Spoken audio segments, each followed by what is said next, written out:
because the U.S. government just classified it a strategic metal and or a critical mineral.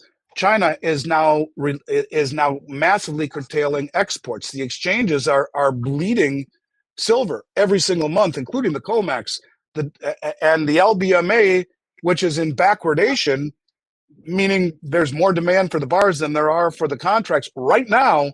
This is structural, and it's getting worse. I think silver has not been allowed to express itself in price because the military-industrial complex has been holding it down, and that's not just in the United States. That's all around Western Europe. They've held it down to build high-tech weapons, and you need huge amounts of it to build high-tech weapons. And the countries that have exploited the delivery mechanism over the last few years for a long time were not sophisticated, coordinated, or motivated enough to do this. They are now, and wealthy.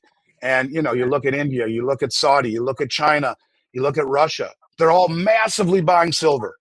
And they have been doing so because they know it's the Achilles heel of this entire Western system. And, because why? Because it's the big Western banks that are massively short. Well, okay, so they blow up on their silver holdings. Really? They have holdings everywhere. Remember going back to trust? Well, if they fail to deliver on silver, what does it mean about their interest rate portfolio, their equity portfolio, their FX portfolio? It means I'm getting away from that bank. And it's a bank run. And the systemic contagion is who knows where it goes. This is why I think you're seeing a lot of banks trying to exit gracefully from the short position side. Someone's going to get left holding the ball. But when you see, literally structural backwardation since October that we still see now, I've never seen that in silver for more than just a couple of days. Now we're pretty much going on 6 weeks for the most part, with a brief moment or two of it going into contango, which means that's normal. Spot is lower than futures. It's signaling that there is great tightness and stress in the industry. And you can see the exact same thing with SLV, where to borrow the shares, it had gone up to 20% borrow rate. Well, who's going? And you would borrow them in order to cover, right? Because you can short SLV too, which has the same effect. And if no one is lending the shares, there were zero to buy last month, zero across the globe. And if you could find them, the rates were at 20%. The lease rates to buy bars or to borrow bars from the LBMA went up 200% at the same time during the last delivery cycle. Are we going to see that again now? I don't know. We'll find out in 7 days how many of these contracts stand for delivery on the 28th of November. It should be a very interesting day to see just how many stand for delivery. I'm expecting a lot. I think silver, look, Bank of America said $67 next year is their target. That would be a low end. And if you take the cup and handle, which is a 45-year formation that we've seen technically, you take the top of once it breaks through the 50, which it did, you take the top of the cup and the bottom of the cup, 50 and 4 in the early 90s, 50 in 1980. The difference is 46. You add it to the top of the cup, 50 plus 46 is 96. Technically, that would be the next target in theory. Are we going to get there? Don't know. But I would argue it has never been allowed, for as long as I've been doing this, for over 35 years, to find real price discovery, because the banks have been naked shorting it. But now they are challenged by countries and institutions and sophistication that it never had challenged before.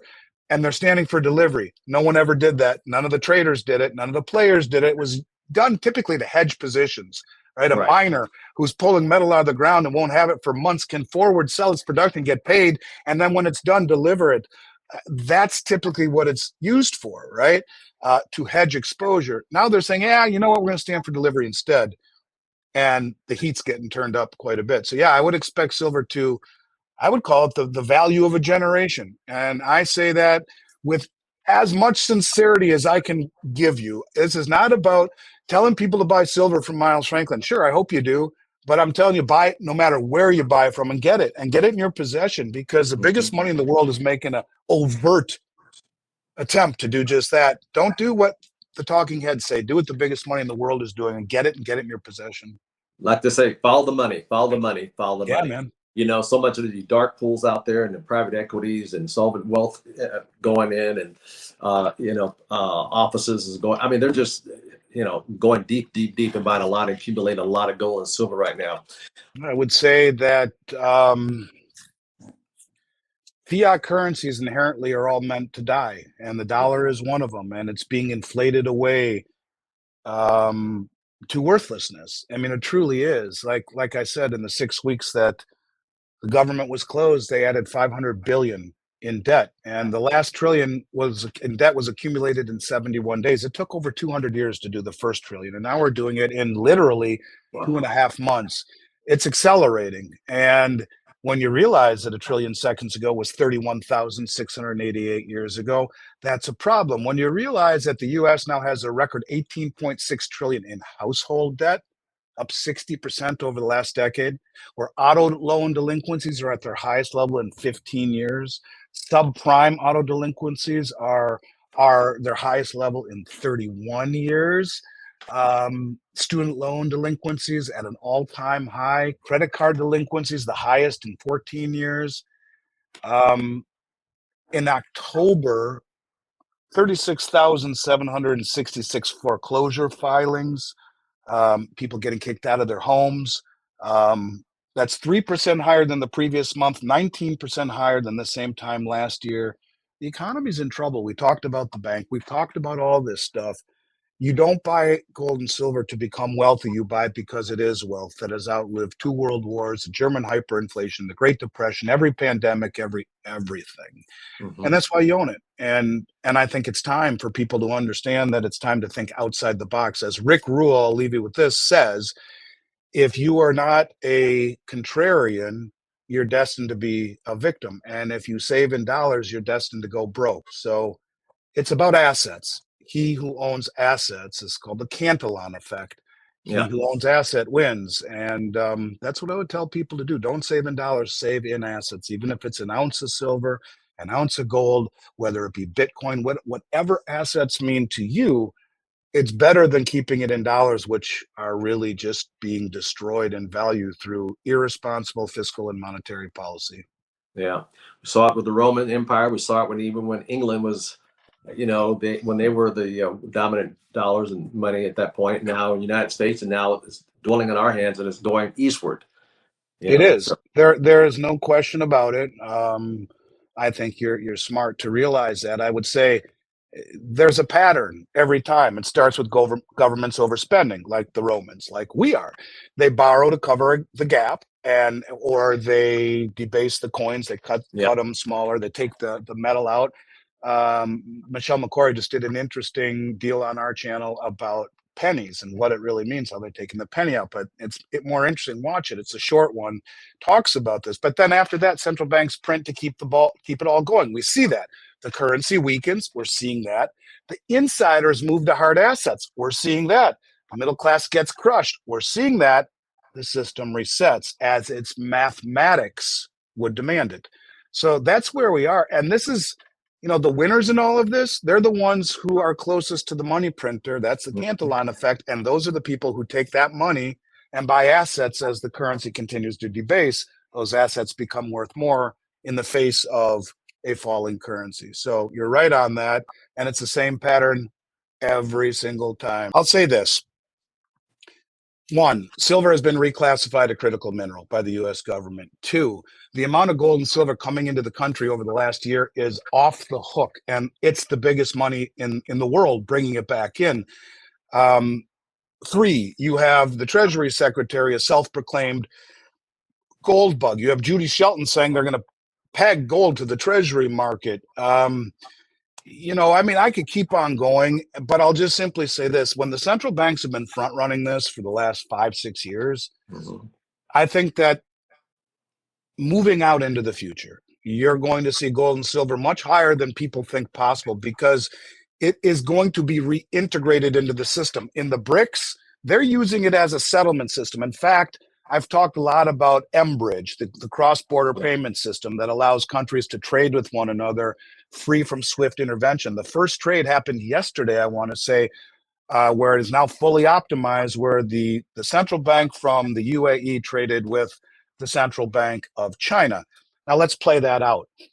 China would buy oil from the UAE and use digital yuan and trade over Embridge. which is a cross-border payment system that settles in 7 seconds at a 98% reduction in fees, no SWIFT intervention. The digital yuan has been made immediately convertible into gold. You don't have to go to dollars first. By the Chinese government. They are building, the Shanghai Gold Exchange is building a series of multi-jurisdictional vaults all around the Belt Road Initiative for this purpose. The first one was completed in Hong Kong. Hong Kong, in order to take gold out of China, has to go through Hong Kong. So the UAE could take those digital yuan, send it to the Shanghai Exchange, and boom, take the gold right away. The second one is under construction right now in Saudi Arabia. So the Saudis can do the same thing, take the gold right out of the vault right there. And they're building them all around the Belt Road, which is 150 plus countries, 70 plus % of human population, 50 plus % of global GDP. It is what they plan on doing. They will trade with everyone over a cross-border payment system that is free from the SWIFT, that the dollar is not compatible with, and they will settle trade and currency imbalances in gold, which is tier one. And this is why they've all been buying it. This is why they're setting up the rails for it. And the only way the US can compete is to peg the Treasury market to gold and let go of the reserve status of the dollar because of something called Triffin's dilemma, which is a theory that says as a reserve currency, you'll always run trade imbalances. The world needs more dollars, and we can give them through trade alone. You'll always, your manufacturing will die because as more and more countries have to buy dollars to buy oil and stuff, they have to sell their currency to buy ours. Ours gets high, theirs gets low. And over time, it's just so much cheaper to have your stuff manufactured in other countries like Vietnam or China because of the strength in our currency that your manufacturing gets hollowed out.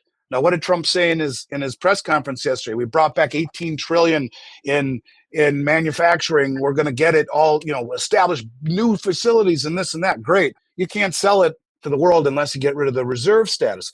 What did the nitwit dinglebat previous chief economic advisor for the Biden administration say, Jared Bernstein? Watch him on X trying to explain how treasuries are made. It's the most humiliating thing I've ever seen. It's funny. But he wrote a report called Dethrone King Dollar. He advocates we can't be the reserve currency anymore. It's killing us. Vance, vice president, just wrote on White House letterhead, same thing. It's been a boon for the consumer with cheap goods and low interest rates and high asset prices. Everyone buys our treasuries and uses our dollar to buy, to buy everything. And we take, we get the benefit of cheap price goods, but it's killing the manufacturing. It has to end, and it will end. And I think the way you do it is by letting gold go to the moon.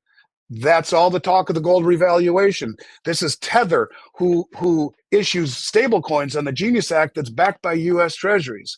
The interest on the treasuries is not transferable. Tether already has $13 billion in gold.